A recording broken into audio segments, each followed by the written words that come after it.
Good morning, student. I hope you are doing well. Today we will continue with the same chapter, Society, Law and Ethics. Let's move to next topic, privacy and online fraud. Let's start with privacy.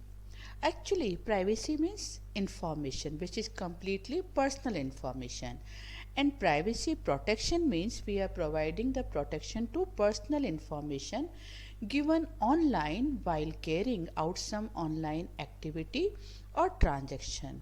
How we can save our personal information when we are working online, especially when we are working e-commerce, using e-commerce to perform some activity, to perform some transaction.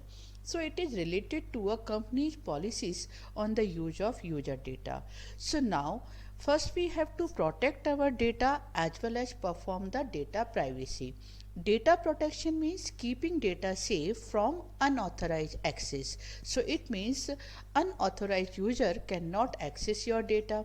And data privacy means empowering your user to take their own decision about who can process their data for what purpose. What it means कि which data can be used by the company, or yes, is it provided by you.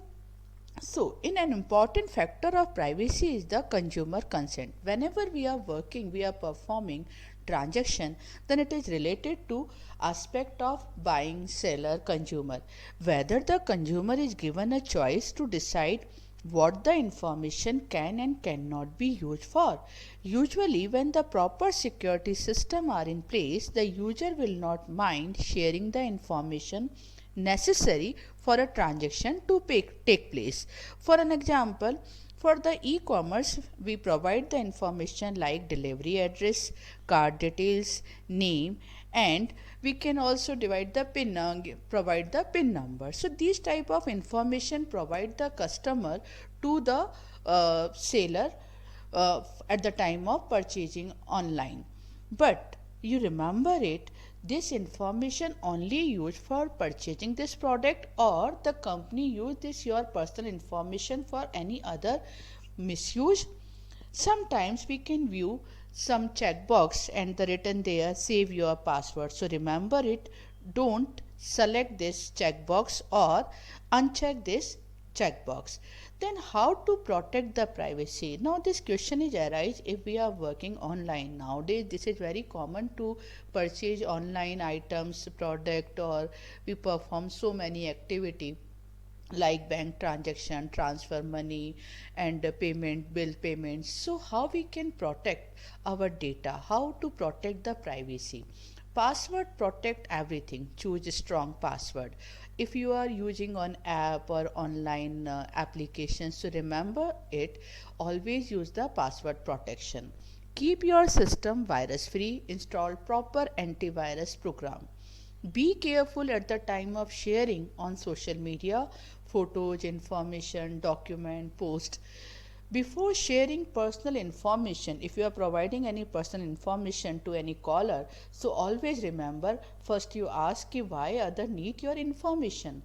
Only use the trusty site, safe site, or the software. Use secure browsers. Before any bank transaction, must properly check the correct bank site address. Sometimes some bank site address are the fraud addresses and the fraud page to get the users or customers bank account number or password. So always check the correct bank site. Using e-commerce must go through the terms and condition. We always just ignore the terms and condition, but if you are working on e-commerce, so always read the terms and condition and check the site is a safe site by checking the https protocol and padlock. Now government designed some privacy law to provide the protection for these online privacy threats. Privacy laws were made only for the public, so we can protect the public by these online fraud. Now, according to the Information Technology Act 2000 has two sections related to privacy. Actually, when we talk about privacy law are considered within the context of the individual privacy right or within reasonable expectations of privacy. So according to the IT Act 2000 section 43A, which deals with implementation of reasonable security practices for sensitive personal data or information and provides for compensation to a person if the person affected by the wrongful loss or wrongful gain. If your information using by the other person and if you get affected, sometimes company provide the compensation to the person.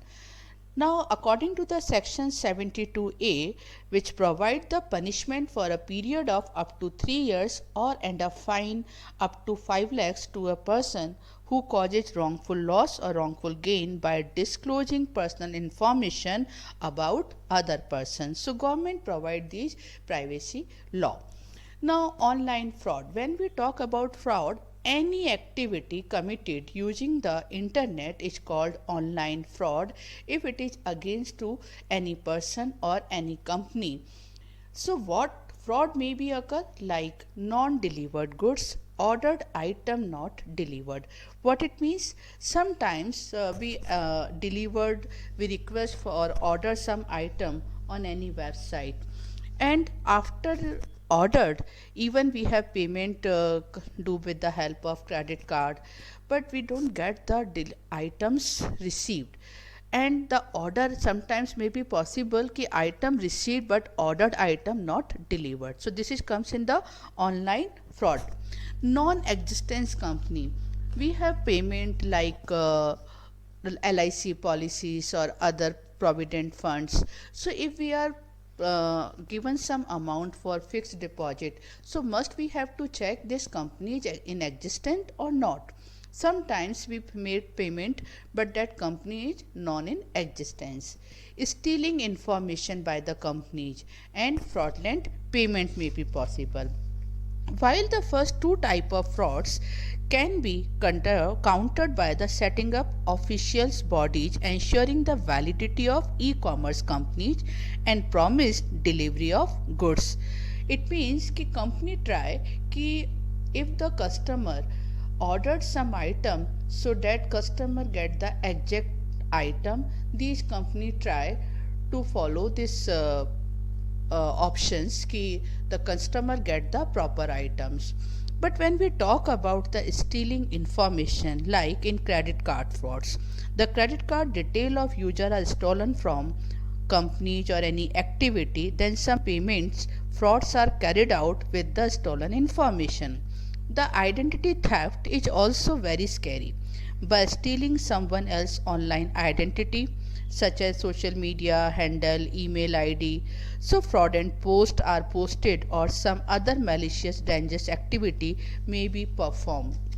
So how we can protect us with the help of these measures ki we can protect us these online fraud.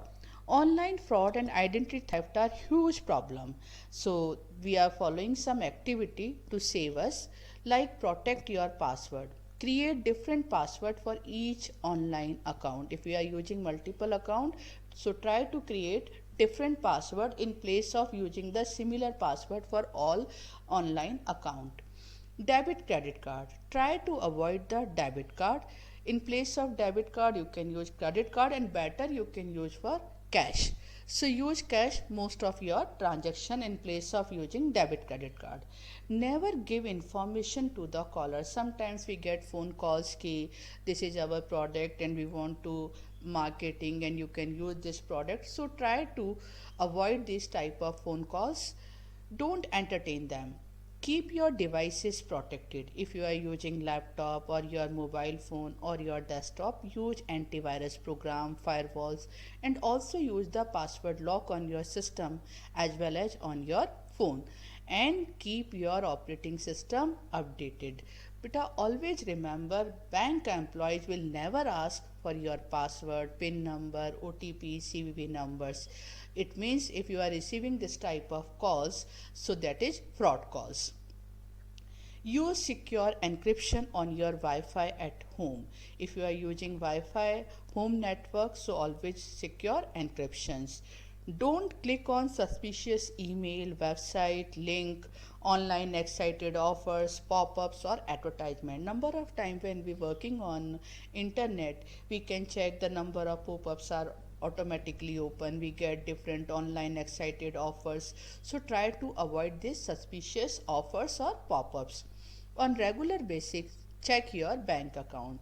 Remember, if you are on performing online transactions, so that on basis of regular, you can check your bank account. Trust on only secure site.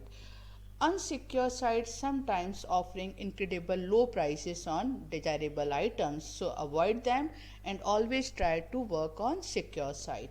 Never use a public network if you want to open or access some sensitive information or personal information. Then never use a public network. Try to work on your personal system. Delete suspicious email document from your system. If you get any email or document on your mail, or you get any message and you found this is suspicious, so always remove permanently from your system. So okay beta, bye bye, thank you. We will continue in the next class.